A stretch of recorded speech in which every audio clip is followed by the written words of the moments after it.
Starting a successful business is not as easy as it may seem, and this is tried and true from people like Thomas Edison, Elon Musk, and many other influencers we see. It's not too often that someone's first venture is their most successful venture, unless you get very lucky. Today I wanted to talk about the business ventures I started that ultimately failed and the lessons that I learned from each one of them. If you like the sound of that, make sure you hit the like button on this video and subscribe if you want to stay up to date with all things web design, development, and entrepreneurialism. So I've always had a passion for business from a very young age, so I started trying things as young as I could remember. Some of them worked, some of them didn't. Pretty much all of them are in my past now, and I'm very excited to talk to you about them. Ever since I was young, I was never afraid to put myself out there and try things, even if it meant that some people around me judged me. I didn't care. For some reason, I always had this thought in my head that I am who I am, and if you don't like me, you don't like me. So that led to my first venture, which was self-publishing a book at the age of 14, and that book was all about Disney World. When I was really young, I was obsessed with Walt Disney World, and I'm not just talking about the rides and the characters,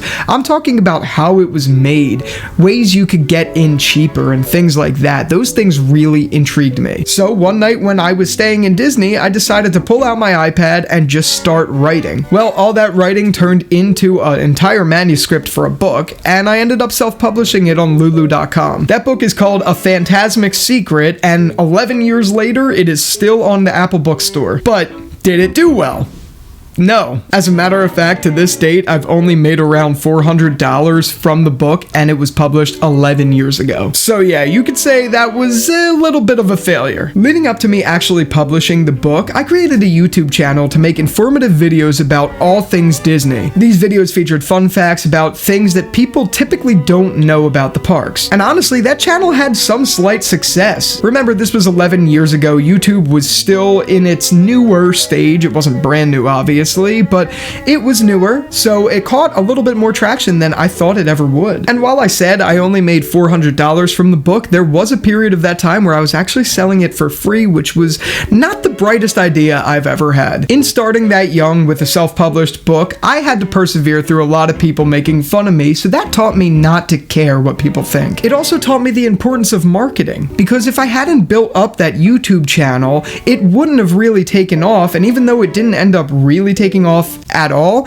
I did have some sales in the beginning. Those stemmed from my YouTube career prior. But in the end, it really went nowhere, and honestly, it's because I didn't have it edited, so if you ever find it and read it, it is the most pathetic piece of writing you will probably ever read. So this is an actual review of the book on Apple Books right now. Sorry, but the book read like I was reading some lackey's college journal of his experiences vacationing with his parents when he was younger. So yeah, wasn't really written well, and it was perceived as if a high schooler wrote it because it was a high schooler writing it. But guess what? All of that doesn't matter. I am so glad I learned the importance of not caring what other people think by self-publishing this book. And have I wrote another book since? No. So after the self-publishing of my book 11 years ago, I took a pretty long break in between doing anything next. Here and there, I would dabble around in UI and UX design, but it wasn't too often. That was until my junior year of college when I started going full force at UI and UX design. And in doing so, I landed the coolest opportunity that I have ever landed in my life to this date. The summer going into senior year of college for me, I was advertising my graphic design capabilities pretty aggressively online. I was looking for projects, and I was seeing where it could go, honestly. And this is when the pieces started to fall in place. My senior year of college, my university was hosting what they called an idea challenge. The premise was very similar to Shark Tank. Startups would come in, pitch to a group of angel investors, and the best idea received seed funding. I myself didn't sign up for this, but a good friend of mine did and asked me to join because of my UI and UX experience. My friend was just starting the concept of this brand new idea at the time that I was really excited by. The idea was for an app that acts similar to Linktree, in that every person gets their own page that has links to all of their social media sites, websites, and affiliate marketing things. Now mind you, this was before Linktree or any of the other competitors even existed. So once I heard the pitch from him of the concept, I was on board in an instant. And off I went designing the website, the app, and exactly how we would bring this idea to light and pitch it in front of angel investors. Needless to say, I was obsessed with this idea. We called it Drop It, and the idea itself was going to be an app which everyone had a QR code once they signed up,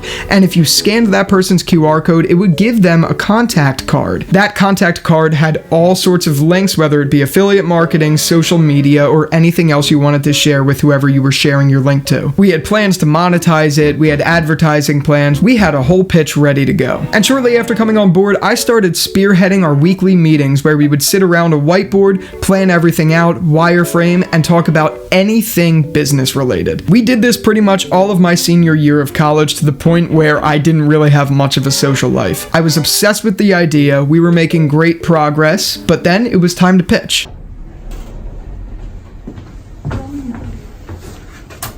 Oh hey, I'm here to talk to you guys today about Drop It. And what Drop It is a powerful networking tool, bringing business cards to both iOS and Android. In doing so, you could quickly share your phone number, your email, and whatever social media you want just by scanning QR codes. All is done simply at the click of a button. You will never lose a business card ever again. And it looks like this is my floor, so it's time for you to download the app and time for me to get off. So there were 2 rounds of pitching. There was an initial round which got us into the finalist position, which we made, and then there was the actual finalist with the investors. And unfortunately, we came in 4th place, which meant we did not receive seed funding for the idea. At the time, our team was a team of 6 working around the clocks to develop this idea. And when we didn't receive the seed funding we really needed, we kind of lost a bit of morale. Shortly after the pitch, some of our team members started to fall off of it just a little bit, and it really came down to just 3 of us doing a lot of the work. And unfortunately, because this idea took a little bit to get off the ground, competitors came out. Linktree was one of them. So after some hard conversations, we eventually came to the conclusion that it was time to call it quits to this idea. Shortly afterwards, Drop It stopped development. But honestly, I couldn't be any happier because it taught me everything about how to run a business and how to fulfill my career in UI and UX design. It also taught me the importance of an elevator pitch, and if you mess it up, you're not going to get funding. Which also made me realize the importance of being able to pitch yourself or your business just like that. I will never in my life forget the experiences I had working on Drop It, and it will forever be a part of me. As a matter of fact, one of the team members that I started Drop It with ended up coming over with me to start Synergy. And while him and I both don't work on Synergy together anymore, we are both so happy about the experiences that Drop It brought us. So after Drop It, I started working on my web design and development career. And around the same time, I did get my first full-time job out of college. But like I mentioned in the beginning, I was always trying to find something else. That something else came in the form of a print-on-demand store that I made with Shopify, and we called it South End Coastal. We were selling custom coastal clothing that was made from a print-on-demand site called Printful. I actually still have a lot of the wardrobe from that in my closet that I'm looking at right over there. This was really just for fun, and we wanted to see how far we could go, so I brought in my girlfriend to help with the design and also help with the marketing of it. Organically, we built a following of over 1,300 people on our Instagram page, and we made some sales, nothing crazy. We ended up only bringing in like maybe $200, but it was still really cool to learn about print on demand. This one was definitely the most short-lived on our list because that only existed for a couple months, but we did make some money, so it technically counts. Both of us knew this wasn't going to be a forever thing, and we also realized that it's probably not the best idea to combine a relationship with an online business. It didn't hurt my girlfriend or myself, but it just wasn't really the best decision to make, so we decided let's just not proceed with it. And really, it was just an exercise for us to learn how to run a side business. And then, shortly after we closed South End, I started becoming really interested in stocks. This was around the time the pandemic first started, so there was a lot of people getting interested in the stock market, and I was one of them. Anyway, one day in late August 2020, I was sitting on my couch and I decided, hey, why don't I just share my ideas about stocks on TikTok? Let's see what happens. Anyway, that day I posted, I think, 3 videos about stocks, and it took off instantly. After the 3rd video I made, in one night I got 1,000 followers completely organically, and I was hooked on the TikTok platform. Every single day from August 22nd, 2020 till about late June 2021, I was posting every day, 6 times a day. And in that span of time, at its peak, I gained over 110,000 followers. Since then, the follower count has died down, but at its peak, I was really proud of that number because alongside of it came affiliate marketing and some other products that I was promoting, and I made some money on it. And the thing is, it still exists, but it's pretty much on life support now. You could check it out. My TikTok I'm going to put here or here. Anyway, I spent most of that time talking about personal finance, side hustles, and business ideas. And this one's honestly a bit embarrassing for me because this one I had in my hands and I let it slip out of them. Because the following came on so quickly and I was just chasing those followers, I didn't really know how to sustain the ideas I had and make any real profit out of it. Along the way, I did get weekly sponsorship deals, which ended up amounting to a little bit over $5,000 in the span of that first year, but I did not know how to sustain the growth and how to draw people outside of TikTok. And eventually, after posting 6 times a day, every single day, I got burnt out. So to be honest, and I hate that I'm even admitting this, I stopped posting. And the followers, they reflected that. At this point, the videos are not getting the views that they once were, which is fine because I learned my lesson and I thought it was a really great experience. But I eventually realized that I didn't want to be associated with personal finance content creation. I didn't think it was right, especially on TikTok. These thoughts that I had really ended up showing on video and it did impact the channel. But I have to thank it for every single thing that has happened in my life since because so many opportunities and doors have opened from that experience. And while it still kind of exists, it's not fully dead in the water, I count it as a failure because I did lose a lot from it. The good that came out of it is I learned how to manage a content pipeline and I learned how to use my spare time efficiently. If it wasn't for that drive to continue to push to grow my audience, I wouldn't have been as interested in finance as I am today. Now, obviously, finance has nothing to do with Synergy Digital,